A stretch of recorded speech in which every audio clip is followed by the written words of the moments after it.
Hi, everyone. Welcome to Wench Film Festival's panel number 3, one of my favorite. We are here. And today we're going to discuss one of my most favorite topics, VR, and where we're headed with it. Because it seems like just the other day, I just read someone got married in the metaverse. So there are a lot of things going on, and I'm very excited to put this panel together. There are three wonderful people on this panel, and I know all three of them through very different ways. One of them, of course, is Chaitanya, who's the business head of Whistling Woods. Hi, Chaitanya. Uh, Chaitanya took me for a tour last year to their VR lab, and I was really blown away. He also made me experience a few of the things they have been filming, and the quality of work. Was really impressed, and I really hope that one day I get to work with them with my little short that I have. So welcome, Chaitanya. Very happy to have you Thank you. here. Thank you so much for Yeah. having me. And I hope that we are able to work on your short too. Thank you. Thank you. Next, I will go to Niharika. Niharika, once again, I met online, and she was holding an audition for this amazing theater production called The City of Foxes. And I was really impressed when I was reading about it. She was using what she plans on using. I don't think it's ready yet, VR, for the way she's going to create this immersive experience. I did audition for it, but I did get in. But that's okay. We love Niharika anyway. So welcome, Niharika. Very excited to see what you bring and the crazy things you are gonna and what you're doing with VR. So welcome. Yeah, thank you so much for having me. This is Yeah, really great. yeah. And then last, I'm gonna go to Alap. Well, Alap, I met him. I have this crazy little place where I am right now in the middle of thunder. And he just decided to book himself for 15 days. And I was like, dude, who's this guy who's just checked in for 15 days? And he just sit on this platform with his little thing and he just be like doing things. And I'm like, hi, what do you do? What are you doing? And he's like, I build worlds. And I was like, what? And he was like, yeah, I'm sitting here working on this project. And then he had this gleam in his eyes. And I was so intrigued. We just sat, I remember one day over a couple drinks, and we just had a great conversation about these wonderful worlds that he is capable of building through coding. Which also reminded me of my first experience was with BattleTech when I lived in Chicago in the early 90s. And it was Chicago was the first place BattleTech opened, actually. And I was dating a real techie, nerdy coder back then. I was actually married to him. And he took me there, and I was so blown away to sit in this machine and experience this entire battlefield like I was really in it. And this was in the early 90s, and we have come a long way since then. And I haven't seen the crazy worlds that Alap's been creating, but knowing Alap, I can't wait to experience them. So welcome, Alap. Thank you. Yeah, it was magical sitting on that thing. I didn't only code, I also just slept and read and did all kinds of stuff over there. But I spent 10 hours a day on that platform with a view. It was a beautiful place. But yeah, thanks Yeah, for you having and the dog. me. I was the dog. Yeah. Yeah. So just having you three together, to me, it's like really fascinating because it's bringing kind of like all three worlds kind of together at the same sort of space, right? I mean, I can really see at one point all four of us working together on something. I mean, I think that's just magical how things are just kind of working out. But I think that I would love to kind of throw it up to Chaitanya, and maybe he can shed some light with where we are today. What does he think the future of VR, and as an education institution, what is their way forward, and what are you doing with the medium?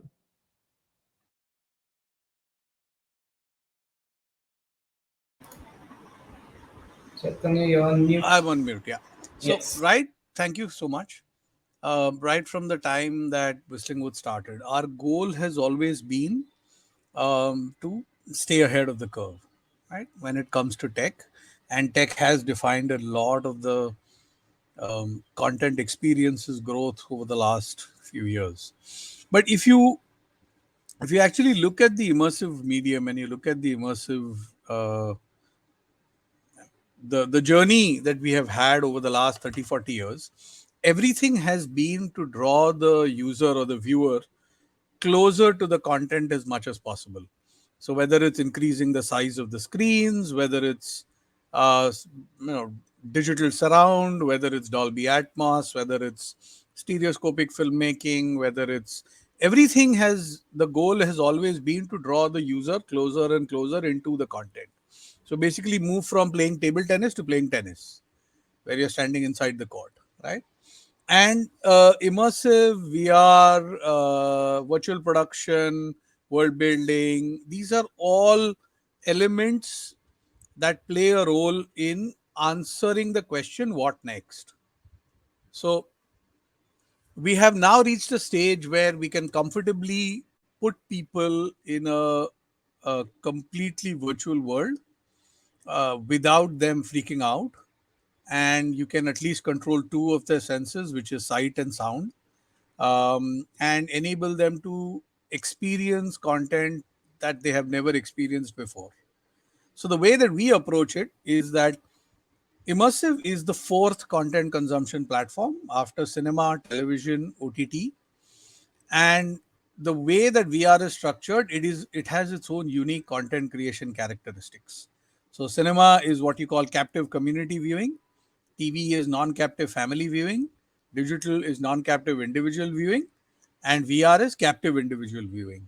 And these unique characteristics inform the kind of content that gets created for these platforms and how filmmakers need to adapt themselves towards it. And we as a film school, this is our responsibility to make sure that every single Whistling Woods graduate is ready to create content for all the four platforms. So that is how we approach VR from initially. And as we've kind of locked down and our curriculum for cinematic VR is ready and we plugged it into our filmmaking program now, we are also now starting to work on other areas of virtual production, of reimagining the filmmaking pipeline using all the tools that the immersive world gives us, which is world building, which is motion camera and object tracking, which is volumetric capture, photogrammetry, all these very nice, cool things, in addition to the gaming engine tech, which has really leapfrogged over the last, I would say, 5 years. I mean, a decade, but 5 years really, really. So, I mean, this is the way that we approach it. This is the way that, as a school, we believe it is our responsibility to make sure that we educate students to be ready for this world. But before we educate them, first we have to be ready, right? Yeah, exactly. And that's the journey that we've been on for the last 4 or 5 years. When we Yeah, set up the VR lab, the Whistling with Geo VR lab, and then that kind of upgraded or morphed into the emerging media lab, and that's where you visited. That's where all the work that we've done is shown, and yeah. that's how we approach virtual reality. Right. I mean, I feel like going at the lab and watching the students getting so excited was actually really exciting for me as well, because they were so excited to show us what they've been working on. And just watching, like every day we just complain about the metro work, and it's like, oh my god, so much traffic.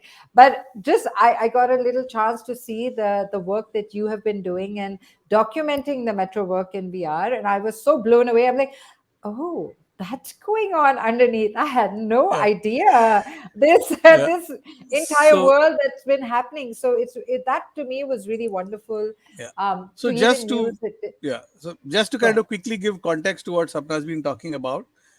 So one of the projects that the Whistling with VR Lab is taken up is to we are documenting the making of Mumbai Metro 3, the main metro line, the Aqua line, which starts at Kolaba and ends at Seeps. We are shooting the making of the metro. See, in our lifetime, we are only going to get one opportunity to document this. This is never going to be built again, at least in my lifetime. And the drilling, the tunnel breakthroughs, the stations coming together, the entire change in the transportation ecosystem of this outstanding city is only going to happen once, and there was no way that we couldn't not capture this in as immersive a medium as possible. So we had to we and we got lucky because we were right time, right place. We had just finished shooting the Kumbh Mela 2019 in VR, and it was, we had a great experience. We had cut a really great promo, and we managed to show it to the then MD of the Mumbai Metro Rail Corporation, and she was floored, and she's like, "We have to do this." Um, so we've been shooting this for the past 3.5 years now, and we will continue to shoot it for the next 2 years. Yeah. So this is probably the longest documentary shoot that anybody will ever do. But we're I thrilled to do it, know. and it's just, uh, I mean, the kind of experiences that students have had on these shoots, and understanding the the technology, the sheer size and the genius of the technology that's gone into this makes you want to literally, I mean, it boggles the mind. Mumbai is a 70% reclaimed city. So in that 30% of non-reclaimed land, you Yeah. have to create 100, 120 feet deep. You have to create a tunnel which is, I mean, 30 feet in diameter, and build stations. So Right. it's hard for me to explain this without you guys seeing the content. No, no. I mean, So I think even for a layman, it was very difficult because we don't understand it. We are on top, on the surface, you and only we see don't know the, what's really yeah. going on underneath. So just to get a glimpse of that was amazing. But with that, I'm just going to go to Niharika for a second, because when I found out about this this play that she was working on, I was really intrigued. So I would really like you to kind of shed some light on how you are using VR, and what you bring to the table, and how you're trying to use it in different ways. I mean, I'm really impressed by what you have been doing. So do you want to talk to us a little bit about that, Niharika? Yeah, definitely. Yeah, I could. Maybe the best way to talk about it is to tell you a bit about the project, and to speak in that context. So, I mean, I guess I'm coming to VR as an interdisciplinary artist, and I work across film, theater, live performance, and now new media. And a lot of my practice is centered around placing the voice of the audience at the center of the live experience. So this project that we've been in development for a bit, called The City of Foxes, sort of emerges from these positions of questioning, and it's meant to be a tender and intimate approach to immersive storytelling through VR that allows the audience to have an interactive encounter with a philosophical fox that questions what companionship means in times of loss. And it's essentially set across this landscape of a fantastical war. And it's an experience for 1 to 3 audience members, with the fox played by a live actor who, through real-time motion capture, appears like a fox in the VR world for the audience. And the experience is supposed to be a physical installation. So you enter a physical space, but put on a VR headset and are sort of transported into this world where you're a character in this universe, and you enter into a deeply personal live conversation with this actor who's playing the fox. I guess in a sense, it's a piece that really sits at the intersection of narrative storytelling and installation or live performance, interactivity, and gaming. And for me, it's really been the possibility of being able to explore at the borders of these disciplines in order to create almost a new experience that allows the audience to be not only immersed in a story, but be an active participant in the story world, and use that as kind of a structure, really to be able to create a space for people to talk about things that are difficult to talk about in the everyday. So it's sort of about merging of these forms, and then ultimately attempting to use that to create community or a space um,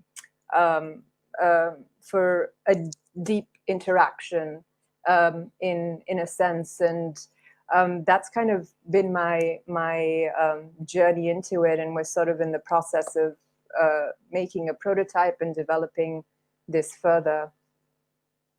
Yeah, that sounds really amazing. I mean, when you were just thinking about this, how long did it take for you to even come up with this concept? I mean, I know that you haven't gone out there and actually, you haven't shot anything yet, have you?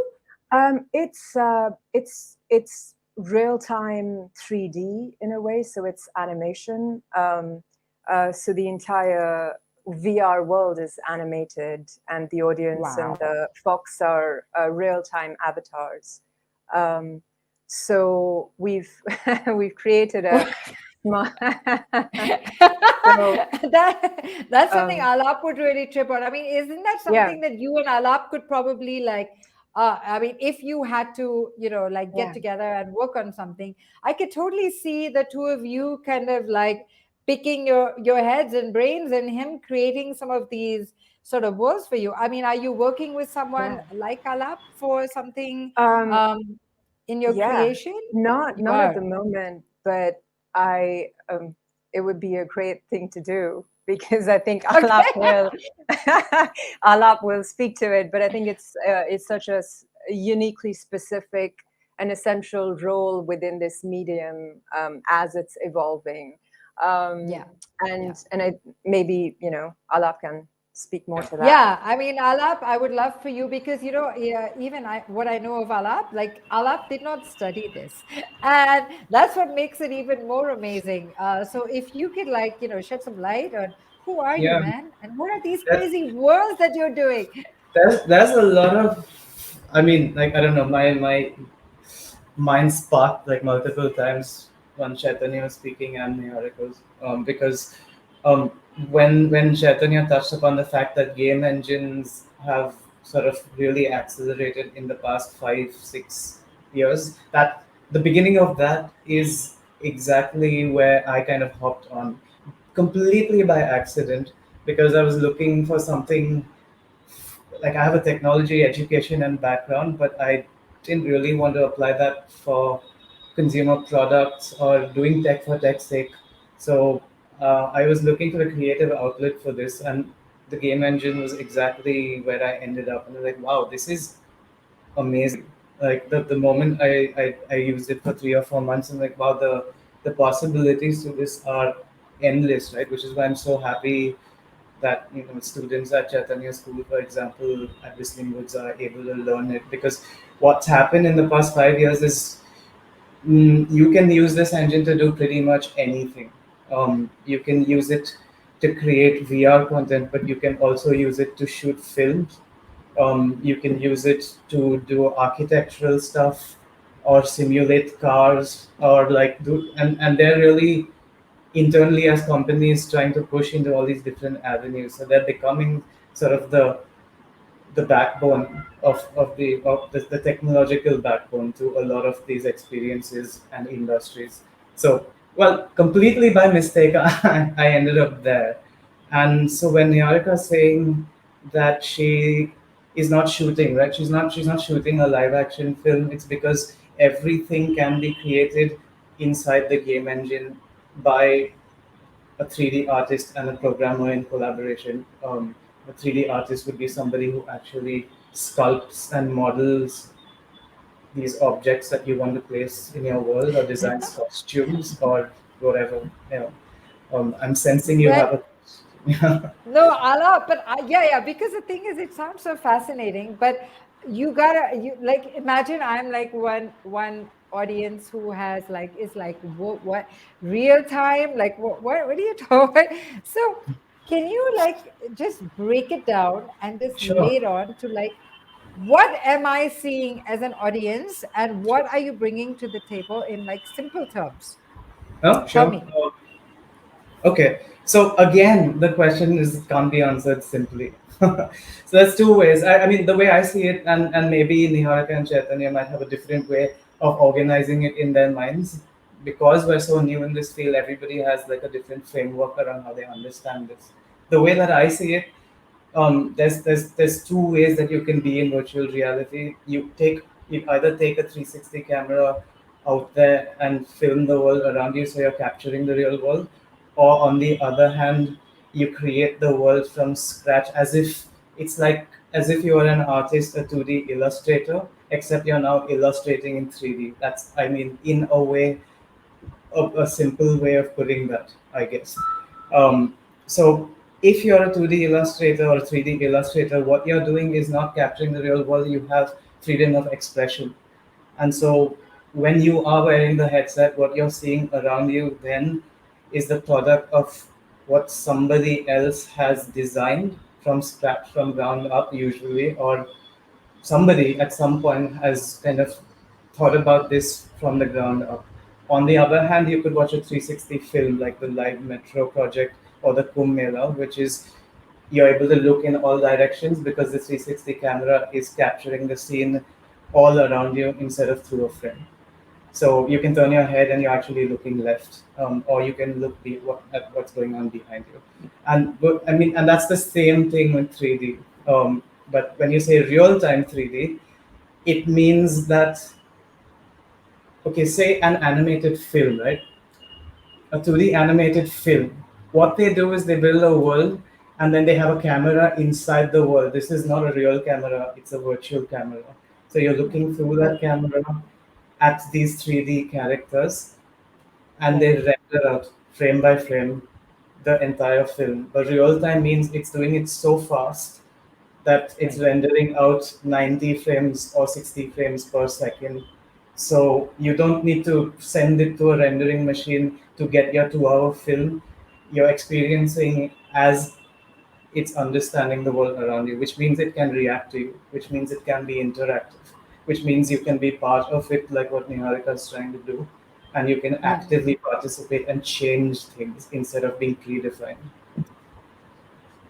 Just to add to that, if it's helpful, if you've seen Ready Player One, it's kind of doing that where you're putting on a headset and being transported as a virtual avatar in the metaverse or a virtual verse, so to speak. And you can, like with things like VR chat and how other platforms are evolving, they can be pre-created worlds in which you can have social interactions with other people.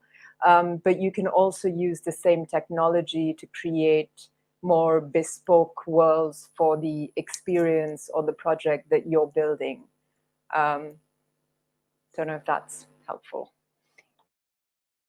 That makes a lot of sense, actually. And, because with all these, the current talk with tech going in all different directions, there are a lot of people, even people like me, like yesterday we talked of NFTs. And there are a lot of us who are like, what's going on? Like, no comprehension. But actually, it's really not that difficult. And with VR, a lot of people don't even understand how it's been a part of us since a very long time, especially through gaming. And it's just now taking another step forward, many steps forward. And with the metaverse, I mean, I feel like that's something, I mean, of course, a lot of people don't even know what that is and what the capabilities of that is, and where do we see it going tomorrow. I mean, like, I feel next year I want to have my film festival in the metaverse. I mean, this is something that I feel is the future, and the future is really now, the way you look at it, right? So even when it comes to like education and what ALAP is doing and what you're doing, I feel like these three are such key elements in understanding where we are really headed. Chaitanya, like, um, So I would yeah, really I like to mean, shed. Yeah, go for I it. I get where you're coming from. Now, what essentially you have to kind of take go a few years back and try and imagine what your mobile viewing content watching experience was in 2013. Now, all of us are old enough to have lived in 2013 and had a smartphone back then, right? Um, you had there wasn't a 5-inch screen, you didn't have 4G, you didn't have the OLED display, and less than 0.5% of all content consumed in India was consumed on the cell phone. At that point, if you had told somebody that there will come a day within 7 years where 70% of all content consumed in India will be consumed on the cell phone, somebody would have laughed in your face. But that happened. As of 2020, Jan, 70% of all the content that was consumed in India was consumed on the cell phone. Thanks to 4G, thanks to 5-inch OLED display, right? So the world can really, really change. So right now, everybody's kind of worried about VR because they're like, oh, it's this, you have to wear this shoebox on your head, and it's not really very comfortable, and blah blah blah. And there will be a time when it will not be a shoebox on your head, right? If you already look at HTC, the next headset that they're launching looks exactly like a pair of very cool, funky specs. It's round, two separate eyes. It's not very heavy. It's not very big. They're using bone conduction technology for audio, and it doesn't look very different from a slightly thicker and slightly heavier pair of sunglasses. It's going to get better, and it's going to get better, and it's going to get better. So very soon, when you get down to maybe 2024, just like today, you have somebody who catches I mean, I live in Mumbai, so I haven't traveled by train for a while, but there was a time when I did, when I was a student, and I traveled from Mumbai to Churchgate every day, and it was about 30 to 40 minutes. And there are people who do that today, and they watch 1 or 2 episodes of their favorite show on their cell phone sitting in the train. Within 3 years, somebody is going to be doing that on a VR headset. Just like you have Netflix, just like you have Amazon, each of these platforms are going to have a VR content section. Amazon is already VR ready. Hotstar is already VR ready. Netflix is already VR ready. YouTube is already VR ready, right? What essentially has to happen is the ecosystem needs to come together to enable content to be created smoothly and distributed smoothly, just like it happened with digital content. So just like today, it's you don't even imagine, you don't even think twice about watching the next season or the next episode of whatever show you want on your cell phone. That's what is going to happen. People are going to sit down on their bus or train or whatever, pull out their VR headset, pump it on, and watch 30 minutes of their subscribed content, which they've actually subscribed to. So you will move from it being a gimmick, and it will being, yeah, it's cool, but there isn't really a ecosystem for it, to people actually creating structured content, cinematic content, serialized content in VR, just like Disney and everybody commissions content today for digital platforms. They will commission content for VR as well. And thanks to 4G, 5G, the devices that come in, it's going to happen. Now, if you think that I'm not making sense, um, maybe that's the vision that a certain Mr. Mukesh Ambani had 4 years ago, which is why he decided to invest and set up the Whistling Woods Geo VR Lab to fund the VR lab for a period of 3 years, where we could write the curriculum to teach to students, which will allow them to create this fiction as well as non-fiction serialized content. So tomorrow, when Geo Studios wants to commission a VR series, there are enough people who are able to pitch and create these hours and hours of content, just like they do for digital. Right. So that's the future vision that at least we look at. And I mean, I know quite a few people in the industry look at the same. We're working, I'm allowed to say it, but I can't say which show we are working on. But we are working with Hotstar on 2 or 3 of their shows to create additional Fabulous. content which is immersive. So if they Right. have 12 episodes, there will be a 13th episode which will be available only on their VR section. right? That's fabulous. Or That's fabulous. the Mumbai Metro 3. Now, this is going to be part of the Mumbai Metro Museum, which is going to be built at Azad Maidan. So, people will actually be able to go put on VR headsets and see what the metro construction looked like and how the metro was made. Same thing, there Yeah. is a Kumbh Museum coming up in Prayagraj, where all the content that we're making will go into that Kumbh Museum, where people can go there any time of the year, because Kumbh happens every 6 or 12 years. So, but otherwise, when people go there, they can actually put on a headset and witness and watch and experience the last Kumbh that happened. So right now it's seeming like a little bit a bridge too far, but trust you me, it's not very far. Yeah, I don't think that. I don't think at all, because a lot of people also think that when films are made, the standard reason is that Indians, most of us, because mass India is poor, they like to see a life that is not so poor, and they like to escape their life, and hence they have these lavish, extravagant song sequences in the mountains and blah blah blah, whatever the reason being.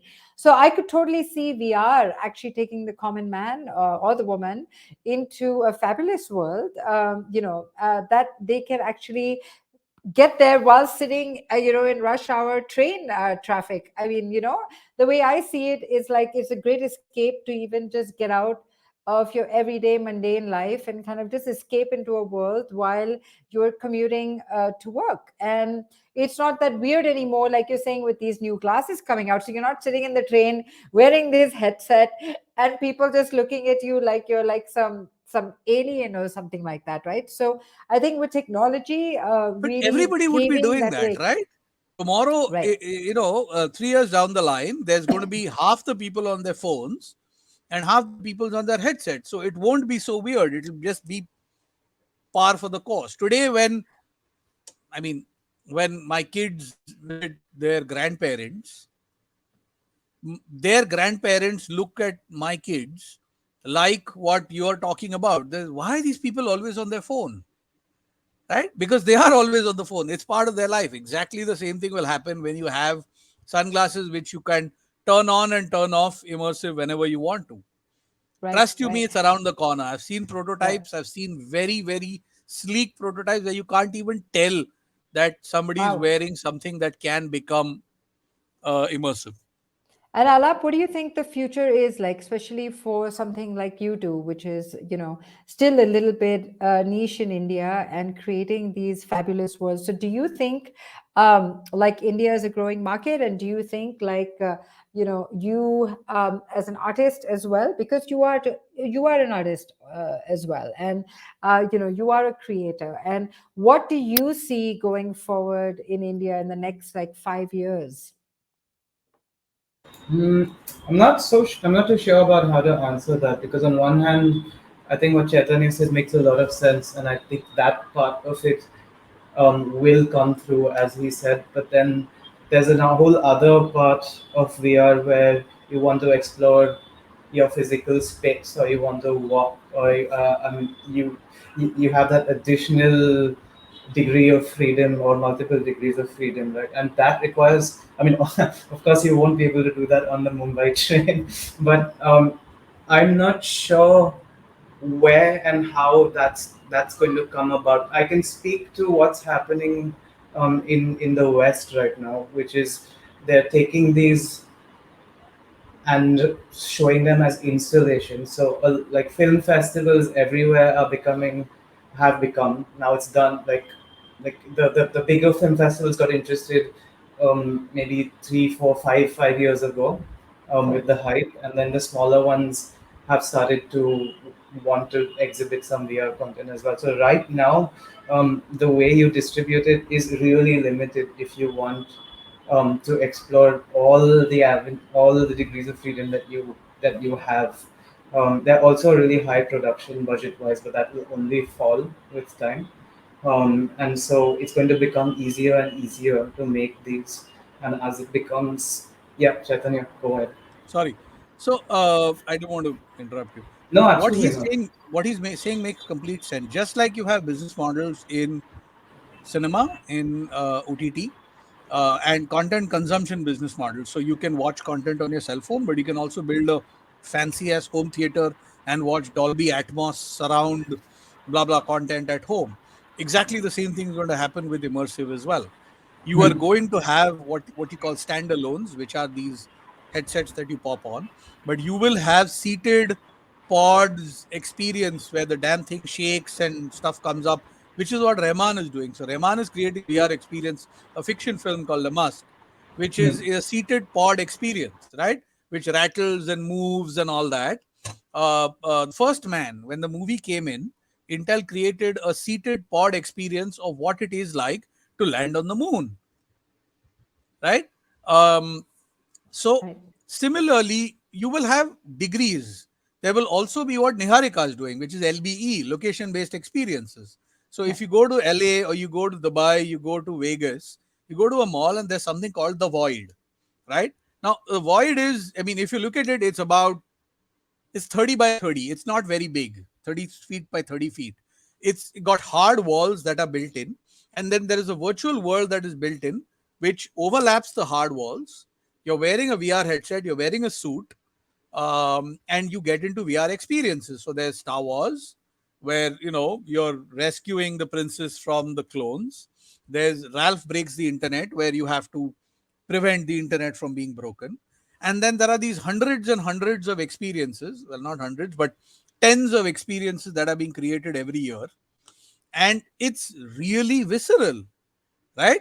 uh, when when you're shooting or when you're being shot at by the clones, you actually feel it because of the suit that you're wearing.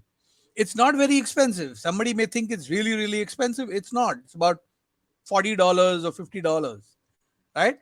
And those 20 minutes actually feels like an hour because it's so it impacts It so does. much, right? Yeah. Yeah. So for example, what Niharika is doing and that first person experience that somebody gets is really going to create huge impact for whatever it is that the emotion that she's wanting to convey.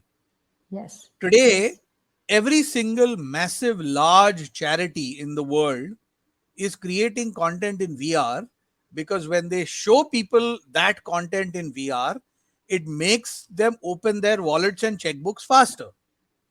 Sorry to be a little, but it happens because it's visceral, right? When you see that poverty or when you see this devastation of a tornado or of people living at the borders and refugees, and when you see it up close and personal, it really moves you, right? Yeah. So Yeah. it's like I said at the beginning, it's the answer to the question what next. It's drawing the people inside the content as much as possible, right? And I'm sure Niharika can talk more about look how LBEs are so impactful. Yeah. You should actually, Niharika.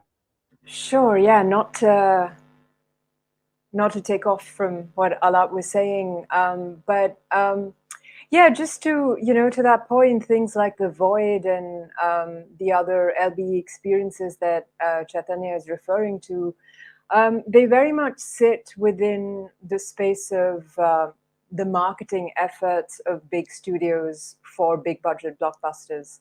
So there is a certain economy of scale there. Because I think one of the important things as a creator to remember in VR at the moment is that it's iterative, especially if you're doing 3D or animated work. Every version that you do needs to be iterated again, and that costs more money, which increases your budgets. As a result, you need to have either a scalable distribution model or enough private equity funding to really be able to realize what you're now quite quickly able to do, say, in 2D animation. So that cost factor is really integral. And with LBEs, or the sort of experience that I'm creating, which kind of sits more in the installation, experimental theater space, is it's sort of, I mean, it's kind of been the future in the sense that this project I've been creating with a company in France. So it's been happening, these models, for about 3 to 4 years already. And they've kind of almost gone over the wave within the festival circuit. And now they're back to asking the same questions, even within these grant-funded models, like our prototype was grant-funded by the French Ministry of Culture. But even within those models, the questions that are being asked are, how is this scalable? If you do it with a live performer, it doesn't really recover the cost because you have to pay the performer, you have to run everything every time fresh. And what is the business model there?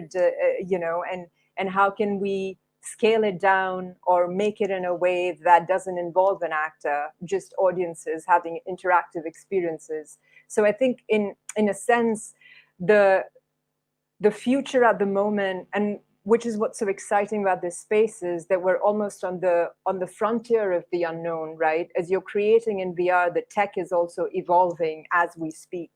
And if I want to do something today, maybe the tech doesn't exist, but 3 months down the line, it could be developed and we could make it work. So it's sort of an exciting space in the sense that everyone within that ecosystem, in terms of distribution, exhibition, funding, creators, are kind of thinking on their feet and pivoting and seeing how to sustain this in the long term, and which I think will continue to happen. And each vector, in a sense, is going to inform the different niches that creators are able to find with storytelling or experiences within this space. And I think that's maybe what the future is, and what the metaverse really allows you to do, in a sense, is it gives you scalability within live 3D VR.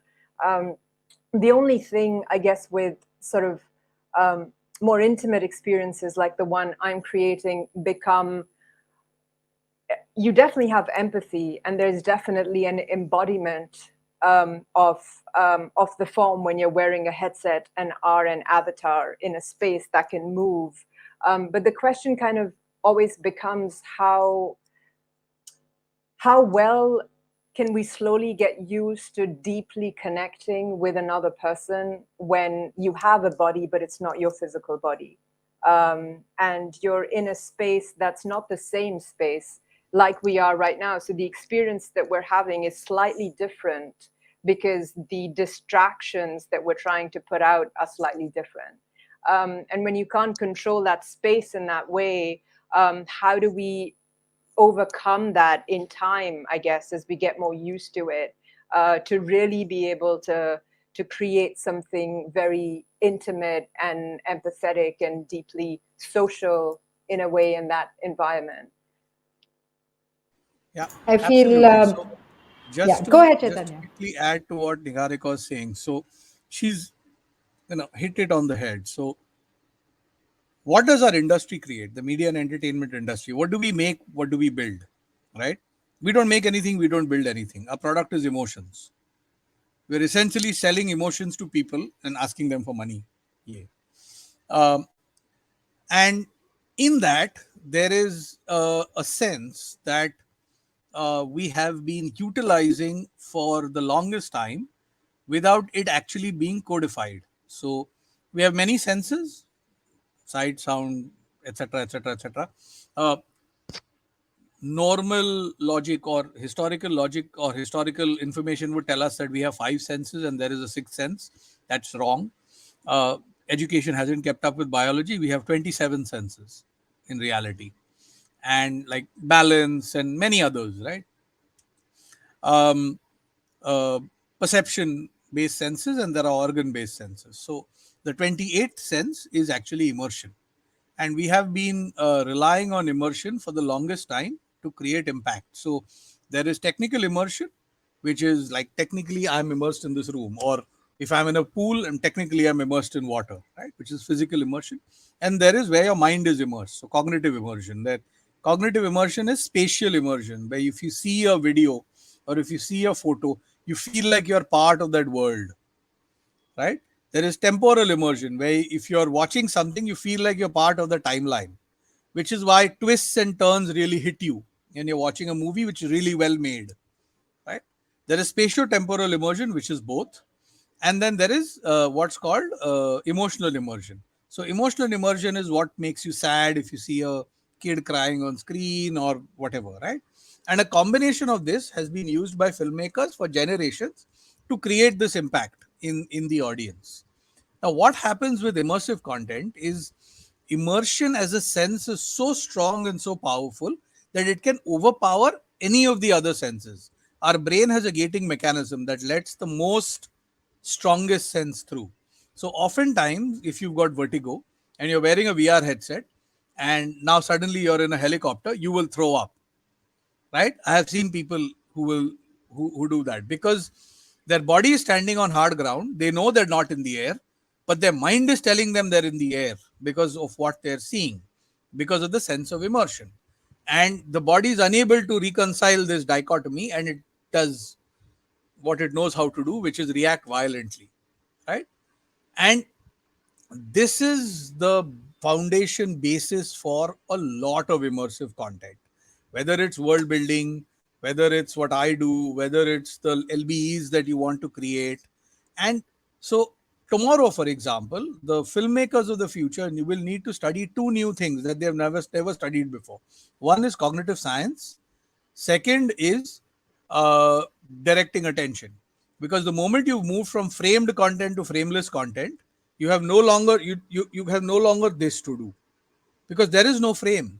You have to create the frame in the viewer's mind, right? So you have to direct their attention such a way, just like you do in large format theater. So if you've seen like Tosca or any of those massive large format theaters, 100-meter wide stage, 50-meter wide stage, one act is playing here and the other act is playing there, right?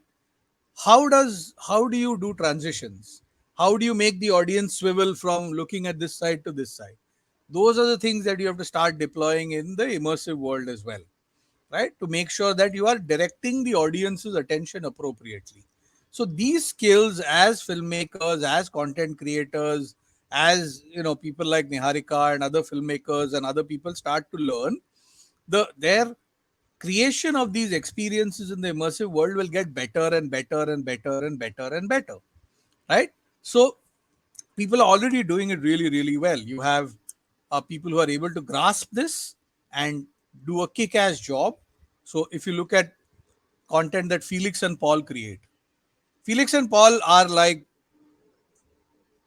I don't know, put it in Indian context, Yash Chopra, Ramesh Sippy, Subhash Ghai put together of VR content, right? At this point of time.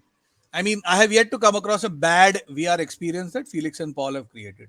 Phenomenal. There is a 42-minute experience that they have created called Mayubi, Miyubi, where I I've experienced that at least 5 or 6 times. Every single time I've had to remove the headset because my eyes were watering, because it's so dramatic. It really grabs you and you know it's coming because you experienced it before, but every single time it still makes your eyes water, right? And it's phenomenal.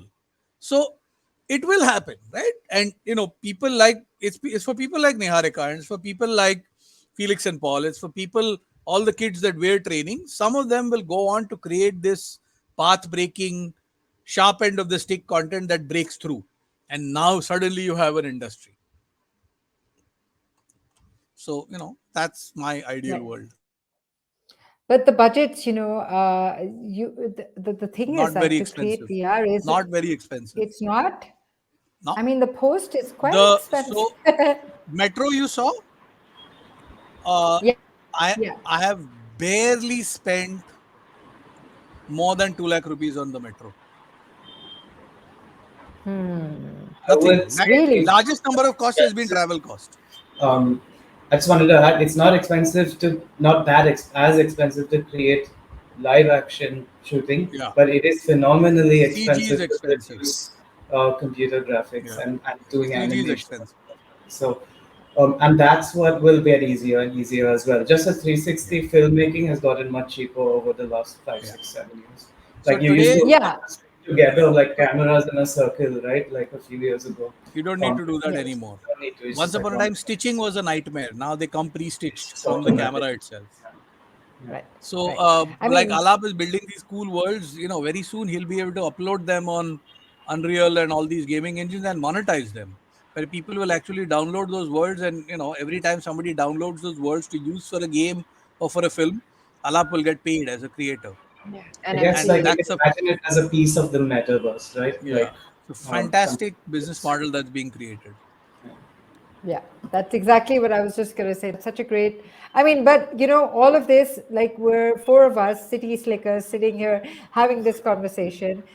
We live in this country though, which is like far more than just city slickers. And I would really like to know, like, what does it mean? Like, I'm sitting right now in an Adivasi village, right?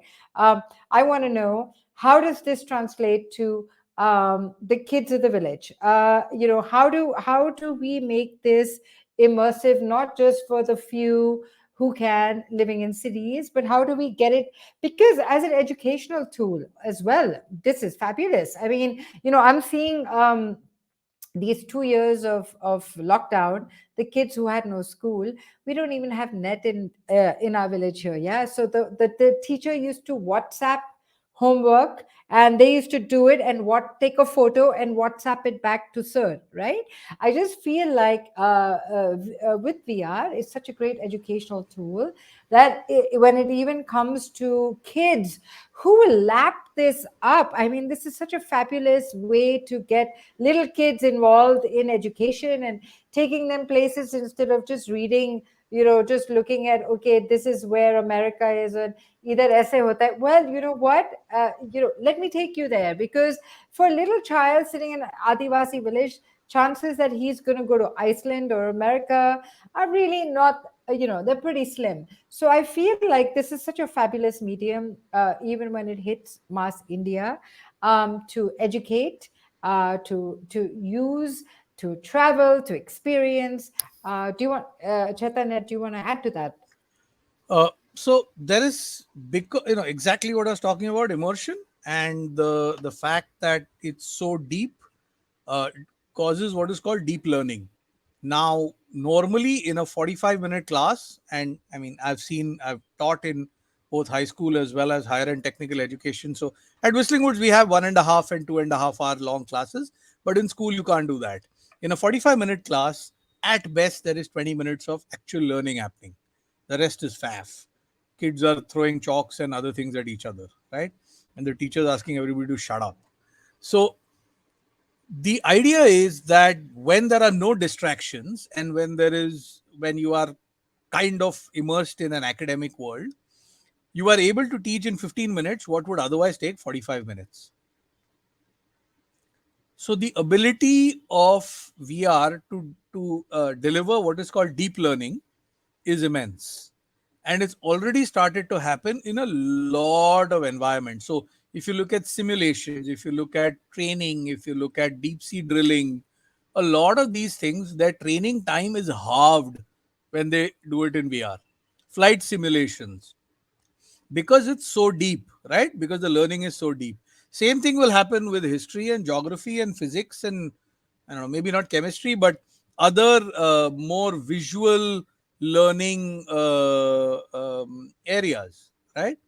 Uh, Yeah. I don't see it being too long or too far into the future that schools, just like they have computer labs, will actually have immersive labs where kids will Yeah. go in and they'll have a 20-minute class on, I don't know, the pyramids, and a 30-minute class on something else, refraction in physics, which is all Yeah. done through CG content in Yeah. VR, and it will be deep learning, right? Because there's no Yeah. distraction, absolutely no distraction. So, if you ask me, well, if it's done well, huge impact. VR will have a massive impact on education, just like it's having right now in healthcare. Yeah. So how, I mean, we do have to wrap because we're coming to our 1 hour thing, but I really like, I just feel like, how much longer? I mean, like at the moment, we're just like at that breakthrough, it's like NFTs 2 years ago, where we were like NFT, what, where now it's like every second thing is NFT, right? Still people have no idea. But with VR, it's very different because we have been exposed to it. It's not as alien as a lot of people think it is. Through gaming, like I said, it has been there, and through like the, I don't remember the name of the film, but I was telling Alap this. There's an Indian director. He made this really sweet film. What he did was, there was this Himachali village, which is in this mountain, and he just captured these schoolgirls, how they get down from that village and they go to their school, which is down the mountain, and the kind of road that they take, which is so steep at some levels, where you just one wrong step and this girl is like what, and just documenting. That's all he did. He just captured the journey of these girls from home to school. Yeah. And something just so simple as that, and putting the viewer there, I felt like it was, I mean, it just mind opening. And you work a lot with village folks, and you try to raise a lot of funds, and you try to, like, there's a guy here who runs a school bus and transports kids. But when you are actually there, and you are actually walking the path that they do, that's what VR does, right? That's the power of VR. And it is really amazing to see what you can achieve with it. So I really, thank you, Chaitanya, thank you, Niharika, thank you, Alap. I feel like, more and more people need to kind of be involved in this scene. It's not something like very niche and something that's like, oh, what's happening there. I think is something that can change um, a lot of emotions, the way we feel, like you were saying, deep learning. It's like, it's very, very, very moving. Yeah. So let me just quickly, you spoke about where VR is. So let me just show you something that I find very, very interesting. So this is a psychology curve. It's called the Dunning-Kruger effect. Um, it essentially tracks confidence and knowledge skills on two axes, right? So bottom left, when you have no confidence, you have no skills, you have no confidence. Then you have a little bit of skill, and you're still in broadly in the ignorance phase, and suddenly you're now standing on top of Mount Stupid. And then you learn a little bit more, and then you realize that, oh, what I knew was not enough and it was really useless. Then you crash into the valley of despair. Then wisdom starts to set in, and you get onto the slope of enlightenment. And that's where we are is right now, right? So it's done this journey from 2015 to 2019, and it's come out of the valley of despair now, and it started to be deployed in the right way that it should be, right? And I think Wow. 3 years, I give it 3 or 4 years more, it will be as mainstream That's a as digital content. that's a fabulous way to end the show, to know that we're all floating in this valley together. Thank you so No, much for we've your come out of time, the valley of Chaitanya. despair. Okay. Well, that's what we think, at least. I'm just kidding. But VR can take us out. I mean, even if we are still physically in reality stuck in any valley of despair, that's the beauty of VR, that it can take you anywhere you want to go, right? That's the beauty of it. So, on that note, thank you so much for your time, Chaitanya, Niharika, Alap. And I really hope to see a lot more coming out of Whistling Woods, coming out of you, Niharika. I can't wait. And Alap, I'm going to grab you and get into that world of yours. So thank you so much Sure. for your time. Yeah. Thanks, And with Sapna. Yeah, that, we thank you end so this much. amazing VR segment. See you Lovely to soon. be in the session with all of you guys. Same Yeah, here. likewise. Thank you. Bye. Bye, bye. Thank you. Bye.